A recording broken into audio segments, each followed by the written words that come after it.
BFTB, best fight the best. So what I want to do is I want to take the time to break down the super welterweight landscape, and let's go from the top guy down down the line. I'm not doing a top 10, not doing a top 20. I'm doing the only top guys in the division. Period. If that was only two, then that's all this video will be about. But you know, there's seven. So those are the ones that I'm going with. I'm going to put them in rankings of who I believe is to be the best, not based on emotion or nothing like that. Just strictly based on what they've done and where they should be. My number one guy, Jarrett Hurd. Jarrett Hurd is the IBF WBA champion. You know what I'm saying? He has fought his way up, earned his way up.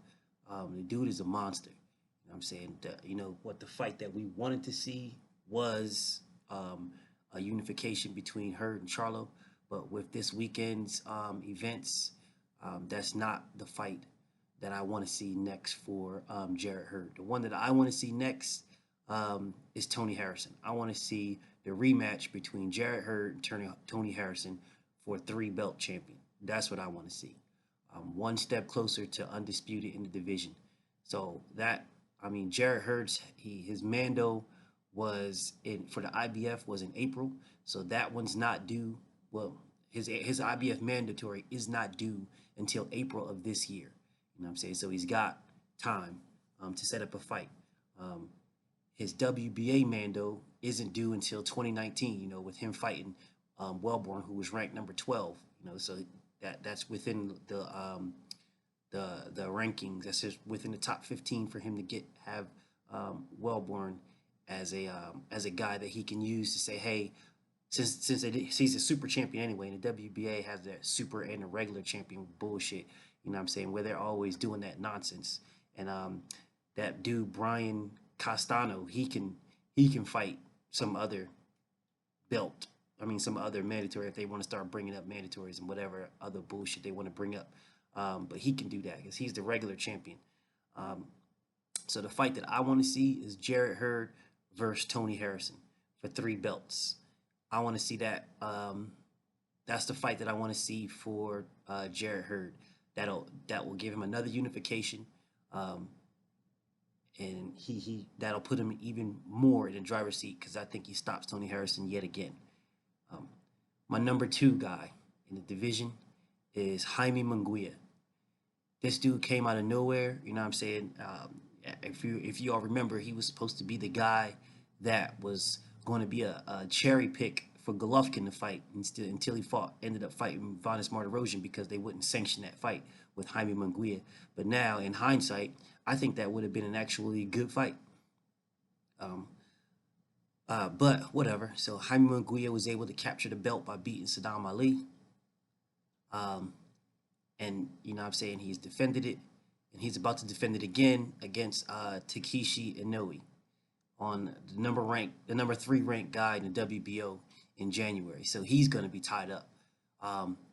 So after that, we can start discussing what he can do if he's able to beat Takeshi Inoue. So behind him, the number 3 guy, just based on this weekend's events, is Tony Harrison, the WBC champion. The fight that I want to see for him, I want to see an immediate rematch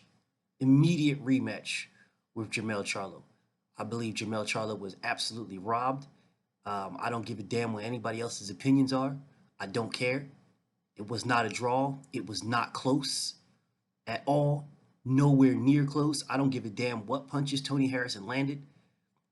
If you know how to score a fight, if you have effective aggression, which Charlo was extremely effective.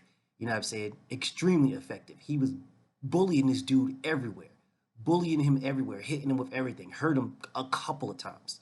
The cleaner punches landed were by Charlo.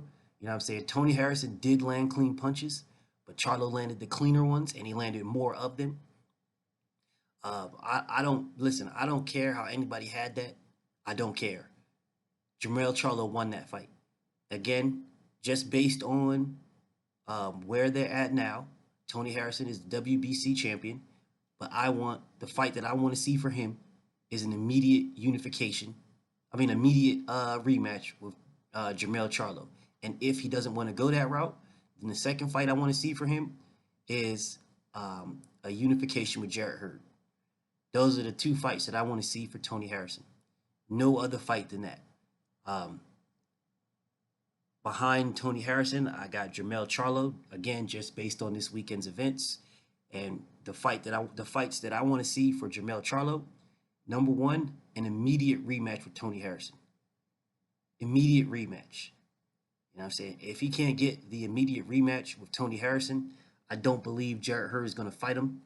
Not for ducking or anything like that, but just due to the fact that Jarrett Hurd can go after Tony Harrison, you know what I'm saying, and add another belt to his collection, which just makes more sense for Jarrett Hurd.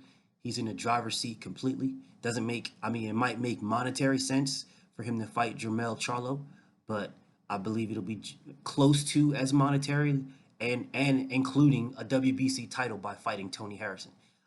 Jermell will Charlo Jermell. I mean, Jermell Charlo versus Jarrett Hurd will make a lot more money than Hurd versus Harrison. However, Hurd versus Harrison will make a lot of money for Hurd as well as give him another title. You know what I'm saying? So I don't.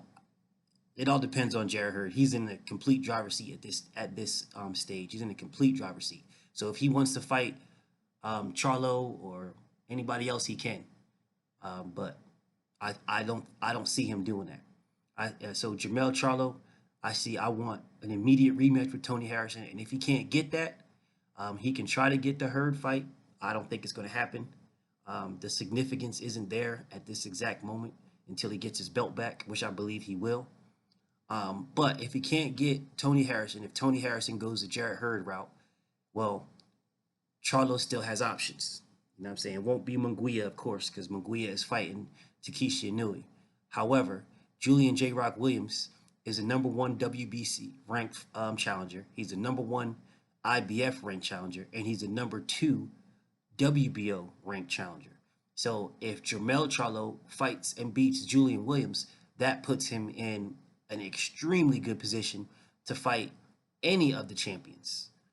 You know what I'm saying? Any of the champions.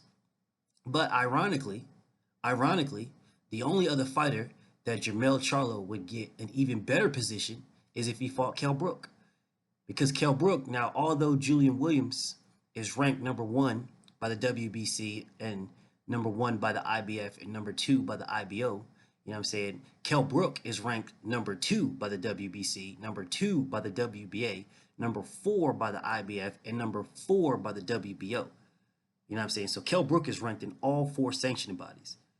So by Jermell Charlo fighting Kell Brook, that's a big money fight. I think he destroys Kell Brook. Hell, he can do it in the UK, wherever. I think he destroys Kell Brook. It's a big money fight, and it puts him, if not mandatory, one fight away from mandatory to all the champions. You know what I'm saying? So the Kell Brook fight is actually a better fight for Jermell Charlo if Tony Harrison doesn't give him an immediate rematch. My number 5 ranked guy is Julian J. Rock Williams. Again, I just told you he's ranked number 1 in the WBC, ranked number 1 in the IBF, and ranked number 2 in the WBO. So Julian is in a good position.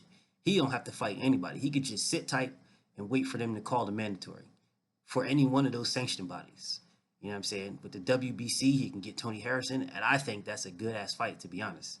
I think he beats Tony Harrison. I'm being dead-ass serious. I think Julian Williams beat Tony Harrison. The IBF or the IBF, you know, he can get a shot at Jarrett Hurd. He's number 2 ranked in the WBO, so he can just sit tight if he wants to and get a shot. Because after this Takeshi Inoue fight, he'll definitely be ranked number 1 in the WBO. So he'll be able to get that shot there. So he's literally either sitting tight. Actually, he don't have to do nothing. Julian Williams is a fight away from being the mandatory for any of the champions, and not even his fight. He don't have to fight nobody. He can just sit tight and wait for his man to be called. He's ranked high enough to get that. Um, but with Julian J. Rock Williams, there's more risk than reward for him. You know what I'm saying? There's more risk for the champions to try to go after him. And I believe there's actually more risk for Jamel Charlo with Julian Williams than there is with my number 6 fighter. I believe Jamel and Julian is an actual good ass fight. I think I'm favored Jamel, but not by much with Julian. Julian Williams is a good ass fighter, man. He's a good ass fighter. Um, and he's ranked where he's at for a reason. My number 6 ranked fighter in the super welterweight division is Kell Brook. I got Kell Brook number 6 just based on one, his rankings. He's number 2 in the WBA, number 2 in the WBC, number 4 in the IBF, and number 4 in the WBO. So if you look at his rankings alone, leave the emotions out, leave the broken eye stuff, leave that stuff out. Just look at his rankings alone. Um, he's ranked high enough to be looked at as somebody as a legitimate challenger to any one of the champions. Although I don't see him beating any, I see him beating Tony Harrison. I think that'll be a great fight, a great money fight for Tony Harrison to go after Kell Brook. If Tony Harrison can't get Jarrett Hurd, I think Kell Brook going after Tony Harrison going after Kell Brook would be a great money fight for Kell Brook. I mean for Tony Harrison. I think that is the biggest money fight for Tony Harrison. Although I don't think Tony Harrison can beat Kell Brook. I'm being dead serious. And this is no shade to Tony Harrison. Tony Harrison is a good fighter. He's a good fighter. But I don't think he could beat Kell Brook. That's my own personal opinion. People may disagree. That's fine. But I don't think so. I think Kell Brook beats Tony Harrison. Um, my number 7 ranked fighter and the last fighter I'm going to discuss in this is Erislandy Lara. So Erislandy Lara is a forgotten fighter in this division. You know what I'm saying? He could have got the rematch with Jarrett Hurd. That didn't happen. But he's number 3 ranked in the WBA. So that fight, if Erislandy Lara moves up, he could get that fight. But hell, Erislandy Lara can try to go after Kell Brook. That's number 2 versus number 3. And perhaps that'll give him a mandatory shot with the WBA. But again, the WBA Mano isn't going to be until December anyway. And with that other Castano dude as a regular champion, they might have to fight him instead anyway, instead of Jarrett Hurd, since Jarrett Hurd is the super champion. But then Erislandy Lara is ranked number 5 in the WBO, so he could actually get a Munguia fight, which I think will be a good fight. I would favor Munguia in that one as well. I don't know with Erislandy Lara. He's a forgotten subject in this landscape. However, he would give anybody on this list trouble, and he would beat some of them. You know what I'm saying? And he would be that would be a good name to have on anybody's resume other than Jarrett Hurd, who already has him on his resume. So that's my breakdown of the super welterweight division. Like, comment, subscribe. Let me know what you think. BFTB. Shout out to the LDBC, and I'm out.